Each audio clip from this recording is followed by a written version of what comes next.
It's Sctv with Sophie, Reese, Sam Hying, Katie Burns, and Aaron Wilkins. Good evening and welcome back to Sctv, Simpson College's first student-run, award-winning weekly newscast. I'm Sophie Reese. And I'm Sam Hying, filling in for the man, the myth, the legend, Mr. Humble tonight. Thanks for joining us. We're starting off tonight's newscast with the spotlight on the club that was responsible for creating the motivational signs that were placed around campus. Our very own Katie Burns caught up with the Education Club to learn more. The Simpson College Education Club is based on education majors on campus. So Education Club is welcome to all education majors, elementary, special ed, choir, band. We try to include everyone, and it's just kind of a way everyone can get together and share common goals and help each other through the process. We focus on 3 different aspects: educational, social, and service. So sometimes we'll have a guest speaker and we'll be learning about education-related topics. Sometimes we will just have fun and get to know each other. One workshop the Education Club did that kind of was under the radar was the signs on the grounds around campus. So Education Club got inspired by the Indianola Middle School Student Council. So on random days, the Indianola Middle School Student Council will bring out these giant signs with positive messages, and they'll be standing outside the school. So all the students as they're coming in see positive messages, and adults that are dropping them off also see it, and it just makes everybody smile. And so we thought that Simpson students and faculty and staff could use a little positivity as well. We were like, oh, that would be really cool to do around midterm week, just to give people a boost of confidence during their midterm. First, we wanted it to kind of be a surprise, but then it kind of got leaked that we did it, and so we did get a lot of positive feedback over it. People actually posted them a lot on social media, and then we also heard people say that they walked by them and just felt better, or right before practice they felt more motivated. Some things that the education department did in the past was revolved mostly around the Education Club, but they also have workshops when it comes to majors who are not in the department to get to know things about teaching and what they got to go through in their daily life. In the past, we've done like a de-stress event, so during finals week we have everybody come together, and like last semester we kind of did, we painted pumpkins because it was around Halloween time. Not around campus is we've done posters to send to schools around Indianola, just to give teachers appreciation because they don't get that a lot. Coming up next, we have the Iowa Teacher of the Year, Sarah Russell, who's coming on March 9th. And it'll be great to hear her experiences as a teacher and kind of get our students pumped up to do really great work with young people. Polsky hopes for the future that more members join the club and also have an understanding of the meaning behind teaching. I think just getting more support as teachers, it's very hard right now. There's a big shortage and a lot of stress, so just knowing that we're confident and we have a passion to help kids, that we help each other.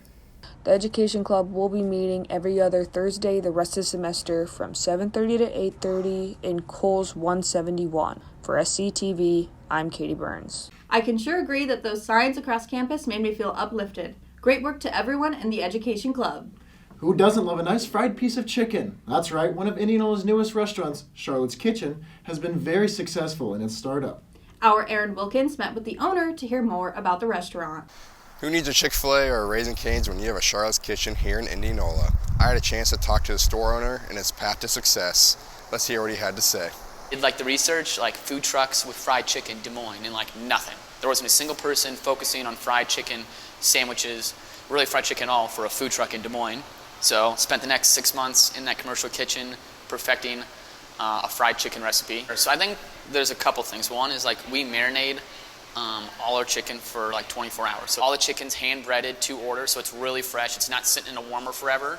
It's, we bread it, and then our breading's a homemade breading that I spent forever perfecting that adds a good crunch, but it's got that perfect layer of breading that's not too thick or not too thin compared to the chicken breast. It's named after my grandma, Charlotte's Kitchen. My grandma is Charlotte.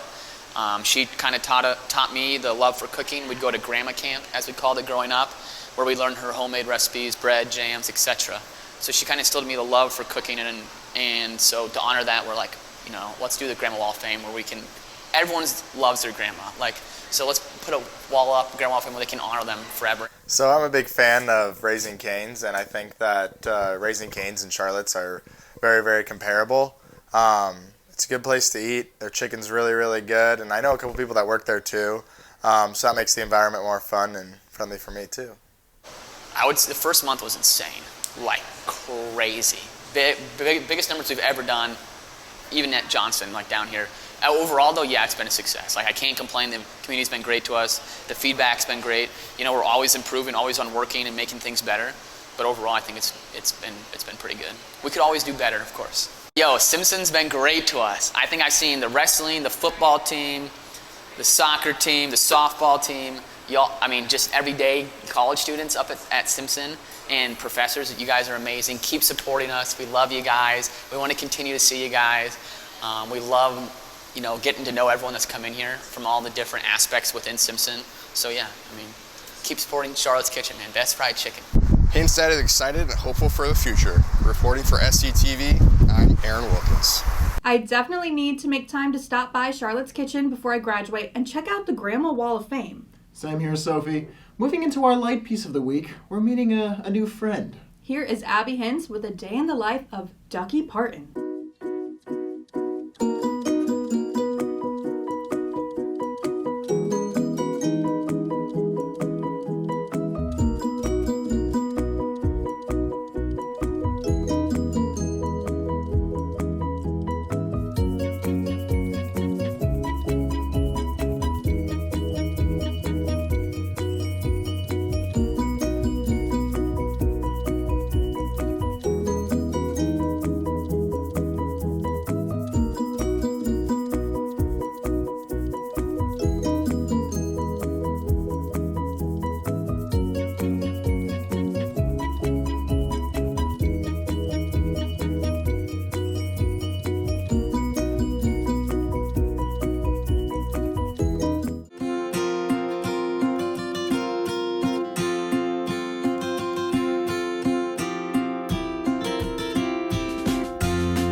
Well, Sophie, that sure took us on a journey.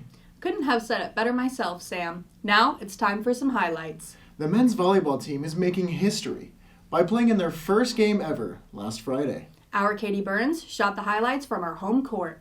The Simpson College men's volleyball team took the court for the first time in program history on Friday night inside Coles Field House. Storm challenged Mount Mercy, which came into the night with an 11-4 record and 6 seasons under their belt in a pair of games, recording set wins of 25-12, 25-9, and 25-9 in the first game before winning 25-5, 25-10, and 25-8 in the nightcap. The Mustangs swept both matches. Anthony Portraz knocked down 8 of Simpson's 18 kills on the night and tallied both a solo block and a block assist. Darian Gordon was next in the kills department with 3, and Cody Durbin, Max Robinson, and Alex Aguri each had 2. And obviously, of course, we have the Banana Man, who is front and center of the student section. Along with his 2 kills, Robinson recorded 13 assists and 5 digs. Trey Teskey led the Storm on defense with 7 digs, while Riley Carlson had 6 and Durbin added 5. Next up, the Storm will face the University of Cumberland in Tennessee at McPherson, Kansas. For SCTV, I'm Katie Burns. Great to see another sport in action. We're watching history in the making. From the hardwood to the diamond, the baseball team is at the beginning of a new season. Our Clever N has your highlights from their games in this past weekend. The big home opener finally arrived for the Storm baseball team on Saturday. With the new turf, Simpson got to host one of its earliest home games ever on the McBride Field. The St. Olaf Lions, or Olees, traveled to Indianola from Northfield, Minnesota. In the first game, neither team started rolling until the top of the 6th. St. Olaf had the bases loaded. A single hit the first run in, followed by a walk to end the inning 2-0. At the bottom of the 9th, the score was still 2-0, but number 27, Brady Held, hit a single and the next batter was walked. With the tying run on first base, number 15, Sam Porter, laid down a bunt to advance the runners, and number 12, Lucas Jewell, had an RBI to make the score 2-1.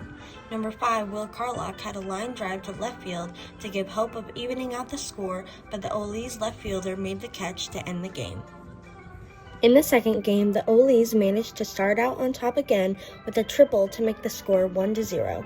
Number 31, Matthew Marquez, the Storm's left fielder, made a diving catch in the top of the 5th to stop St. Olaf from scoring again. The Storm came back strong by scoring 3 runs in the bottom of the 5th inning, with number 7, Zach Fuller, stealing all around the bases and eventually home. A big double RBI by number 3, Ian Baldwin, put the score at 1-3. After number 5, Will Carlock hit a single to bring in a run, the second game was a Storm victory ending 1-4. This game was Simpson's first one-hitter since April 23rd of 2021. The last game was played the next day on Sunday. St. Olaf beat the Storm 15-2 in 7 innings to end the weekend. Simpson's runs were scored by number 1, Bennett Wadstrom, off of number 12, Lucas Jewell's base hit, and number 31, Matthew Marquez, off a walk.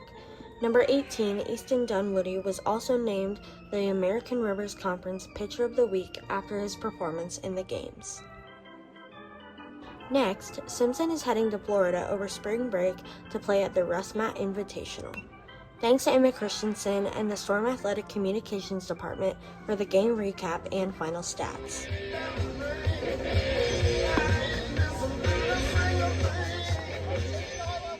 Looks like that brand new turf is getting some good use. There had been a D3 gymnastics tri-meet since the 1980s, until this past Sunday. The Simpson men's gymnastics team hosted Springfield and Greenville. Our Dylan McChesney shot the highlights from the historical afternoon. Got a son. I'll show you how to do this, huh?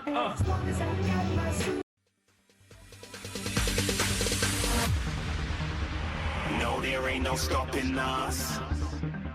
Fly without boarding pass. Couldn't catch me, I be moving fast.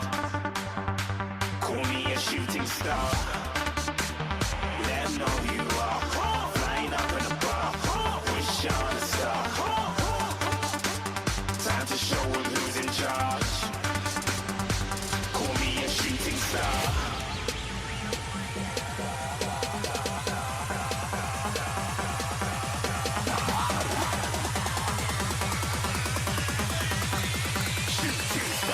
Even get to cross.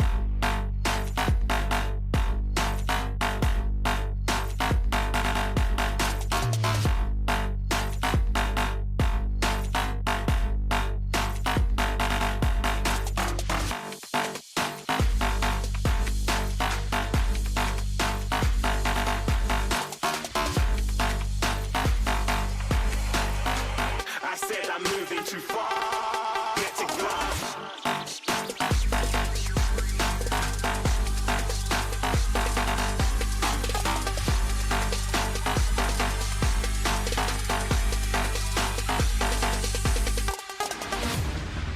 Unfortunately, the Storm took last, but freshman Kyle Kincaid did set a school record on the rings.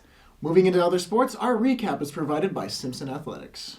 Women's gymnastics headed north to Winona, Minnesota for a tri-meet against Winona State and Wisconsin-Eau Claire. They took third at the meet. Men's tennis traveled to Wisconsin Lutheran and moved to 2-6 after a team win. Freshman wrestler Jenna Joseph's season came to a close in Cedar Rapids last Friday after a historic run. She finishes her season 23-10. From track and field, the Storm will be sending Spencer Moon, Carter Berkey, and now Max Cleveland, who punched in his ticket at the Warper qualifier to the NCAA D3 Indoor Track and Field Championships. The championships will be held this Friday and Saturday in Birmingham, Alabama.